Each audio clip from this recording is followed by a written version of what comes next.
Cuarto día de nuestro examen al gobierno y ya casi finalizamos nuestro recorrido.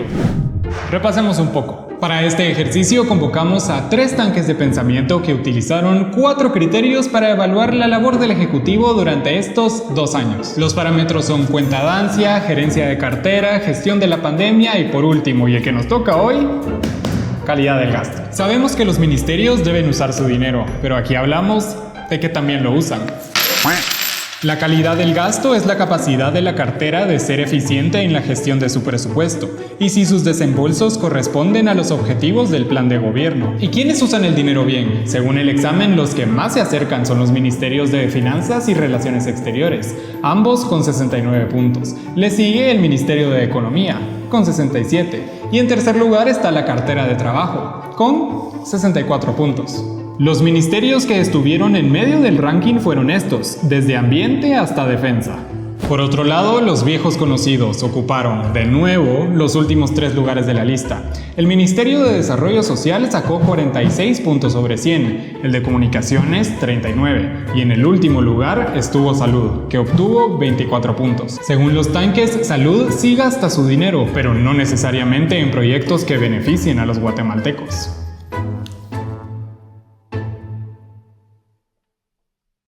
Muchas gracias, ministro Romero, por estar en las cámaras de Noticiero Guatevisión para nuestra cobertura del gobierno a examen, 2 años del mandato del presidente Alejandro Yamatei.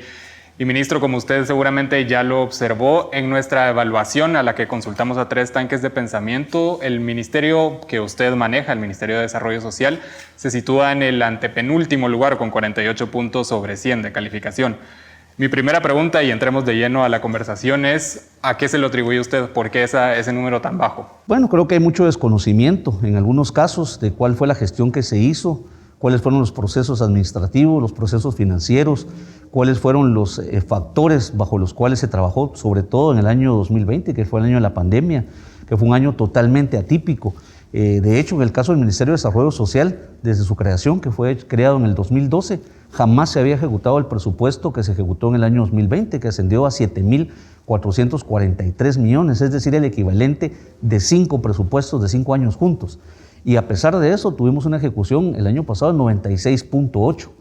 Es decir, quedamos en el segundo lugar de ejecución el año pasado, en pandemia, con el equivalente de ejecutar 5 presupuestos juntos en un solo año, lo que nunca había sucedido en la historia del Ministerio de Desarrollo Social. Usted mencionaba desconocimiento, que esta evaluación se pudo haber hecho desde el desconocimiento. ¿Qué cosas no se conocieron que hizo el Ministerio, aparte de estos ejemplos que me mencionaba? Bueno, creo que para tener, por ejemplo, un análisis objetivo y poder dar una ponderación, hubiera sido importante que hubieran tenido estos tanques de pensamiento comunicación con las unidades que están evaluando. Sin embargo, por ejemplo, en el caso del Ministerio de Desarrollo Social, jamás tuvimos la solicitud de tener una reunión de trabajo para intercambiar puntos de vista o intercambiar información de cuál había sido la gestión y la ejecución que se había hecho. Una de las fuentes de información que utilizan los guatemaltecos, las personas de a pie, son los medios de comunicación.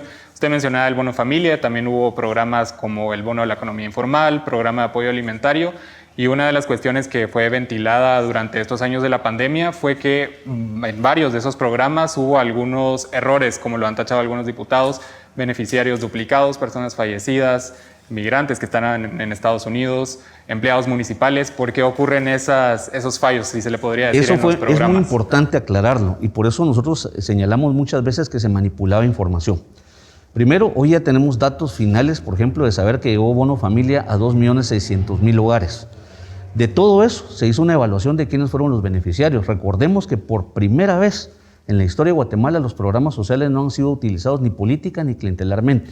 Es decir, aquí no se benefició a quien el gobierno de turno quiso beneficiar, sino que hubieron criterios técnicos para seleccionar quiénes eran los beneficiarios. En el caso Bono Familia era a través del consumo de la energía eléctrica, el consumo de la tarifa social. Es decir, eso estaba fuera del control de gobierno.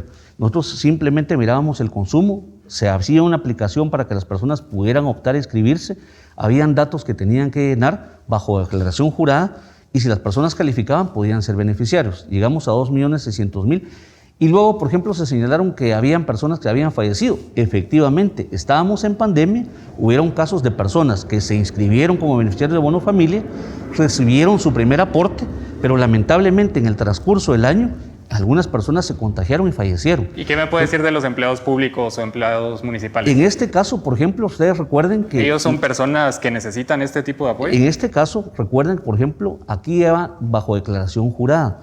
En el caso de empleados municipales no sucedió en bono familia, sucedió en el apoyo a la economía informal. Porque aquí también, para no politizarlo y que no fuera el gobierno el que decidiera quiénes, lo que se pidió es que fueran las alcaldías, bajo una declaración jurada, que ellos mandaran el listado de las personas que eran miembros de la economía informal en su municipio. En los casos en los que haya resultado algún trabajo municipal, se han puesto denuncias. ¿Por qué? Porque en todo caso fue responsabilidad de quien envió bajo declaración jurada el listado de quienes podían ser beneficiarios. Pero, ministro, en la pandemia la pobreza indudablemente creció en Guatemala. ¿Cómo una familia que apenas puede comer, o puede gastar, mejor dicho, 28 quetzales al día, puede confiar en que esta ayuda le va a llegar si ocurren estos casos de beneficiarios duplicados, de personas que probablemente no merecían esa ayuda y aún así la tienen? ¿Cómo se confía cuando el ministerio depende de otros para corregir lo que tiene que estar a su responsabilidad? Eso precisamente es parte del desconocimiento que nosotros señalamos. ¿Por qué? Porque recuerden que Bono Familia no fue el único programa social. De hecho, el presidente Yamatei estableció 10 programas sociales para apoyar en pandemia. 10 programas sociales que tampoco todos estuvieron a cargo del Ministerio de Desarrollo Social. A cargo del Ministerio estuvieron solamente 3. De ahí los otros programas sociales estuvieron en otras unidades ejecutoras, Ministerio de Economía, Ministerio de Cultura. Y la idea precisamente que hubieran 10 programas sociales es que cada programa tuviera criterios de inclusión y exclusión distintos para poder llegar a más segmento poblacional. Es decir, no todo el tejido social guatemalteco está exactamente en las mismas condiciones. Y por eso es que cada programa social estaba dirigido a diferente segmento poblacional. La afectación económica en Guatemala ha sido el país de los menos afectados en América Latina, con un crecimiento económico que no se había tenido en la historia del país. Justo eso le quería preguntar. Muchos mencionan los datos macroeconómicos, pero si vamos a las calles, aún usted puede ver a familias con banderas blancas agitando esos carteles, pidiendo ayuda. Claramente el apoyo no ha llegado a todas las familias guatemaltecas. Una de las cuestiones que también surgió en los medios de comunicación fue el recorte que ustedes hicieron a los programas sociales en diciembre, un recorte de 60 millones. ¿A qué se debe eso? Parte nuevamente el desconocimiento y la desinformación. Nosotros no hemos hecho recortes a programas sociales. Lo que se hizo es una reprogramación interna y distribución del presupuesto que se ejecutaba. Esa información que ustedes están señalando se refería específicamente al programa de transferencias monetarias condicionadas, que son programas en el área de transferencia monetaria de educación y transferencia monetaria de salud. Sin embargo, aquí lo que se hizo es que de todos los programas sociales que tiene el Ministerio de Desarrollo, había algunos programas que no podían ejecutarse, por ejemplo, por la situación de pandemia. Entonces se hizo una redistribución presupuestaria para tener más cobertura en los programas que sí se podía. Esos números usted los puede exponer a toda la población, pero insisto, hay personas que todavía no lo ven reflejado en sus vidas directamente. Podemos hablar de los casos de desnutrición, por ejemplo.